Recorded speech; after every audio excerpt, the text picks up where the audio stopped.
Hello guys, നിങ്ങൾക്ക് എല്ലാവർക്കും അറിയാം ഞാൻ ഇവിടെ ഒരു ഹൊറർ കഥയാണ് പറഞ്ഞു തരാൻ പോകുന്നത്. ബട്ട് എനിക്ക് ഇൻസ്റ്റാഗ്രാമിലാണെങ്കിൽ പെട്ടെന്ന് ഇടാൻ പറ്റും, പക്ഷേ യൂട്യൂബിലാണെങ്കിൽ 3-4 ചാപ്റ്റേഴ്സ് എടുക്കേണ്ടി വരും, പെട്ടെന്ന് പോവുകയാണ്.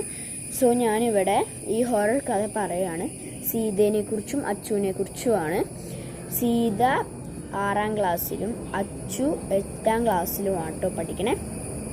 അന്നേരത്ത് അവരുടെ ഉമ്മ വന്നിട്ട് ഇങ്ങനെ പറയുവാണ്, അവർ സ്കൂളൊക്കെ വിട്ടു വരുമ്പോൾ അവരുടെ ഇങ്ങനെ ഒരു കാട് പോലത്തെ ഒരു പറമ്പുണ്ട്, ആ പറമ്പ് കടന്നിട്ട് വേണം അവരുടെ വീട്ടിലേക്ക് പോവാൻ.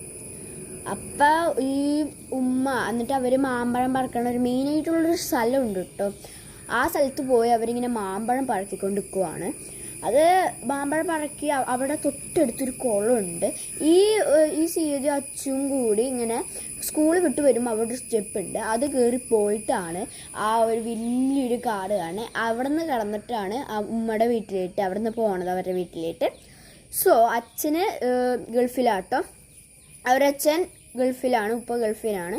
പിന്നെ പറഞ്ഞാൽ ഇവരിങ്ങനെ വീണ്ടും അതുപോലെ ഇങ്ങനെ മാമ്പഴം ഇതൊക്കെ പറിക്കാൻ പോവുക കേട്ടോ. എന്നിട്ട് ആ രാത്രി അവരമ്മയുടെ നിന്ന് കുറേ തല്ലൊക്കെ കിട്ടി. എന്നിട്ട് രാവിലെ ആയപ്പോൾ അവിടെ ഒരു കൊച്ചോ എന്ന് പറഞ്ഞൊരു മനുഷ്യനുണ്ട്.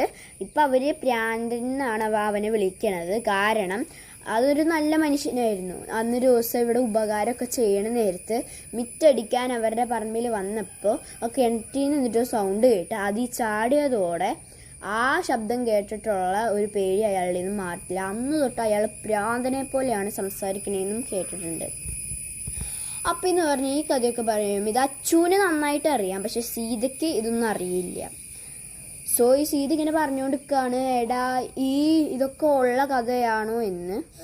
അപ്പം അച്ചു പറയാണ്, എനിക്ക് ട്യൂഷനൊക്കെ ഉണ്ടാവും, എനിക്കിപ്പോൾ വലുതായി, എനിക്ക് ട്യൂഷനൊക്കെ ഉണ്ടാവും എന്ന് പറഞ്ഞു. പക്ഷെ സീതയ്ക്ക് പോകണമെന്ന് ആഗ്രഹമില്ല, കാരണം സീതയ്ക്ക് ഇഷ്ടമല്ല പോകാനായിട്ട്, അങ്ങനത്തെ സാധനം പോകാൻ സീതയ്ക്ക് ഇഷ്ടമല്ലായിരുന്നു.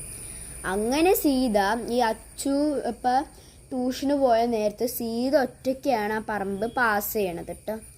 ഈ സീത ഒറ്റയ്ക്കാണ് പാസ് ചെയ്യണേ. പക്ഷെ അവൾ ആ സാധനങ്ങളൊക്കെ കേട്ടതോടെ അവൾ ഓടിപ്പോവായിരുന്നു അവിടെ നിന്ന്.